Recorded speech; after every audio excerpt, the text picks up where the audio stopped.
मित्रांनो, पती पत्नीमधील प्रेम किती दृढ असतं बघा. 2 मिनिटं वेळ काढून ऐकाच, हृदयाला भेटणारी ही एक सुंदरशी शॉर्ट स्टोरी. एका गावात एक मध्यमवर्गीय पती पत्नी राहत असतात.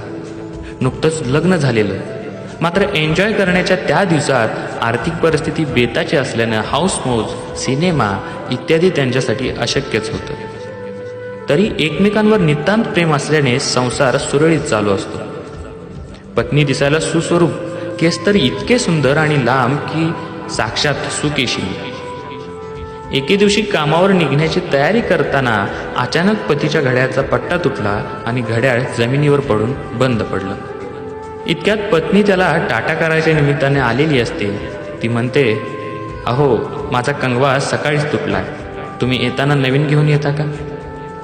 यावर पती खिन्न आवाजात म्हणतो, आधीच महिना अखेर आहे, त्यात आजच माझ्याही घड्याळाने मान टाकली आहे, तरी पाहतो प्रयत्न करून तुझ्या कंगव्यासाठी.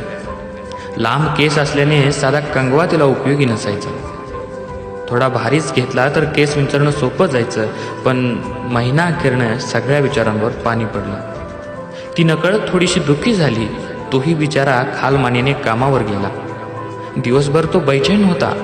प्रिय पत्नीचा कंगवा की आपलं घड्याळ या द्विधा मनस्थितीत तो होता. शेवटी घरी निघताना तो घड्याळाच्या दुकानात जातो आणि ते घड्याळ आहे त्या परिस्थितीत विकून टाकतो. आलेल्या पैशातून एक सुंदर कंगवा शिवाय तिच्या आवडीचं सुवासिक वासाचं तेल घेऊन तो घरी येतो. पत्नी दार उघडते आणि त्याला धक्काच बसतो, कारण तिने आपले इतके सुंदर केस चक्क कापून लहान केलेले दिसतात. त्याच्या प्रश्नार्थक चेहऱ्याकडे पाहून ती सांगू लागते, अहो, नेहमी या केसाचा हा खर्च आपल्याला परवडणार आहे का? शिवाय हल्ली पार्लरमध्ये लांब केस विकत घेतात हे कळलं, म्हणून आज दुपारी जाऊन केस कमी केले. आता खर्चही वाचला आणि काही रुपयेही मिळाले. त्यातून तुम्हाला एक साधंच पण नवीन घड्याळ आणलाय, हे घ्या. तिच्या हातून नवीन घड्याळ घेताना तो गहिवरला. काही न बोलता त्यानेही पिशवीतून तिच्यासाठी आणलेला कंगवा आणि तेल तिला दिलं. आता मात्र तिला हुंदका आवरेना. ती मुसमुसतच म्हणाली, केस कायमचे गेलेले नाही, पुन्हा वाढतील की, तुमचा कंगवा वाया जाणार नाही. आणि दोघेही एकमेकांच्या मिठीत घट्ट सामावले. मन हलकं झालं होतं आणि दोघांचे डोळे मात्र नकळत पाजरत होते. पती पत्नींच्या प्रेमामध्ये आर्थिक परिस्थिती हे कारण कधीच दुःखाचं ठरत नाही, ठरू देखील नाही. त्याने तिची भावना जपली, तिने त्याचं मन ओळखावं. सुंदर जगण्याला अजून काय हवं? शेवटी तर आपण दोघंच असू. जरी भांडलो, रागाराग केला, एकमेकांवर तुटून पडलो, एकमेकांवर दादागिरी करण्यासाठी, शेवटी तर आपण दोघेच असू.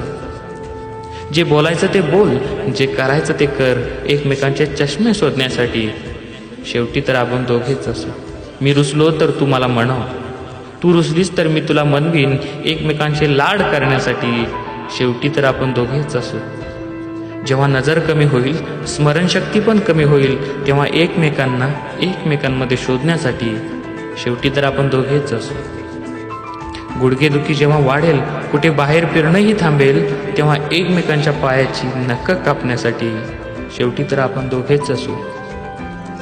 माझे रिपोर्ट्स अगदी नॉर्मल आहेत, आय एम ऑल राईट असं बोलून एकमेकांना छेडण्यासाठी, शेवटी तर आपण दोघंच असू. जेव्हा आपली साथ सुटेल, अंतिम निरोपाची वेळ येईल, तेव्हा एकमेकांना माफ करण्यासाठी, शेवटी तर आपण दोघेच असू. शेवटी तर आपण दोघेच असू. Dedicated to all lovely couples. मित्रांनो, हा व्हिडिओ इतका शेअर करा की प्रत्येक कपलपर्यंत हा पोहोचला पाहिजे. हे लिखाण ज्यांनी कुणी केले आहे त्यांना सलाम. त्यांचं नाव माहिती नसल्याने नामोल्लेख करत नाही. धन्यवाद.